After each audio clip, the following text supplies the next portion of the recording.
The good news is you're 17 and you have leukemia. But the bad news is you're 17 and you have leukemia. That was how I was told 2 years ago that I had cancer. It's news that thousands, including a lot of you and your loved ones here tonight, would have heard. And it's news that thousands have to hear every day.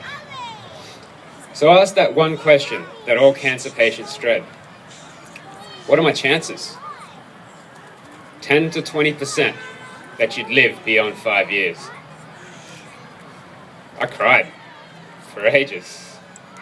Everyone kept telling me not to, that I should keep my head up, that I could do it. But how could they understand? I'd just been told I may not live to see 22. I couldn't stop asking myself, why me? I mean, what did I do to deserve this? I was fit, I was healthy, I ate well, and I did well at school. For God's sake, I was only 17. Wasn't cancer supposed to be for something that affected older people? Or those who smoked or had been exposed to radiation or something? I spent days asking myself those questions, crying, depressed, in those same sheets and clothes. But after a while, I began to hate that feeling. That utterly bleak black hole I felt I put myself into.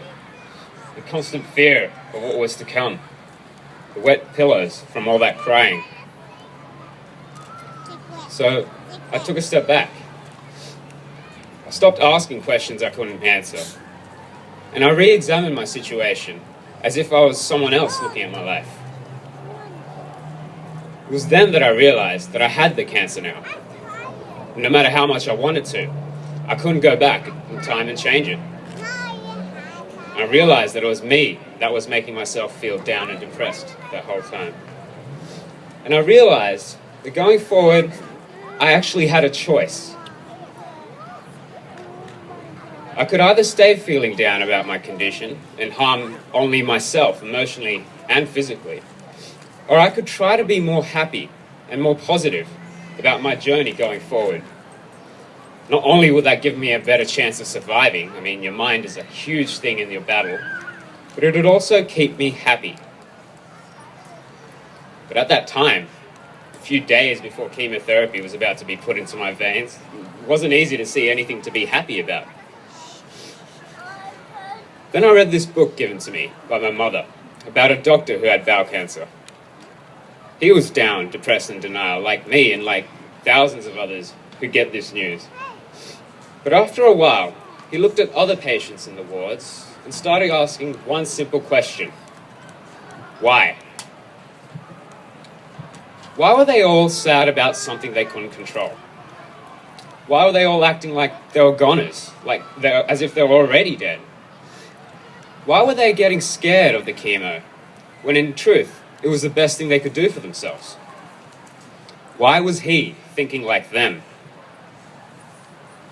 By doing this, he got himself to a stage where he saw the chemotherapy as not something that just gave him pain and made him feel ill for weeks on end, but as something that could save his life, and that's huge. And he realized that he'd give himself the best chance of it working if he did everything he could in his power to get him there. Whether that be eating healthily, staying hygienic, listening to his doctors and taking his meds, and just believing that he could make it. And so I rethought what my doctor told me. Maybe the bad news was I was 17 and I had leukemia. But the good news was I was 17 and I had leukemia. So far, I've been looking at my diagnosis at such a young age as a curse. But if I looked at it another way, it was actually a blessing. I could take the hardest treatments possible because I was young, fit, healthy, and I didn't have any other complications to go with it. I didn't have a family or a job to worry about at the same time. And in a few years, I could get back to living a normal life. And you know what? After 5 rounds of chemo, a near fatal dose of radiation, and 2 bone marrow transplants, I'm still here, and I'm almost there.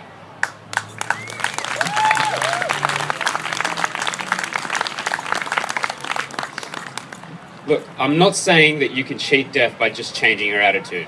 I'm not saying that it will happen overnight.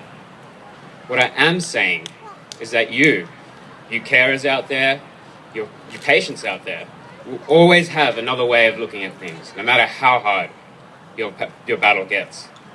And that your mind, is what decides if you're happy or not.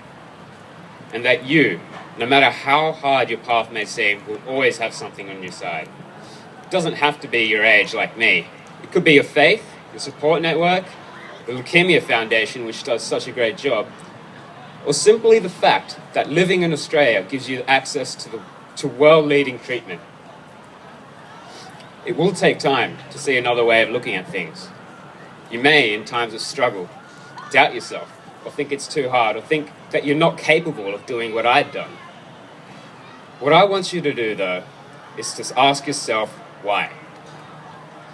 All I did was 3 simple things that all of you can do in any battle you have, not just cancer.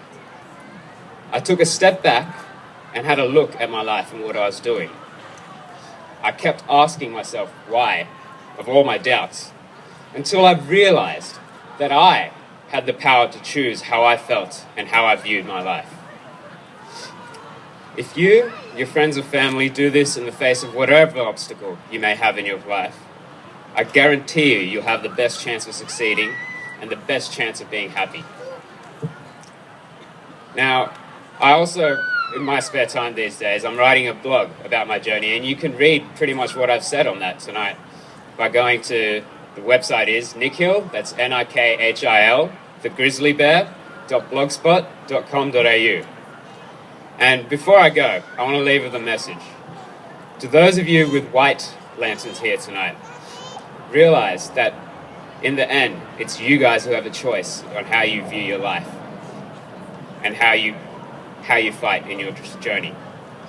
Those of you with blue lanterns, a huge thank you for supporting the Leukemia Foundation and patients like us. In particular to those carers, those family members out there who pretty much take care of us and keep us going through these hard times. And I hope that those of you with gold lanterns know that your family is smiling, your family members, your loved ones, they're smiling down at you tonight. Thank you.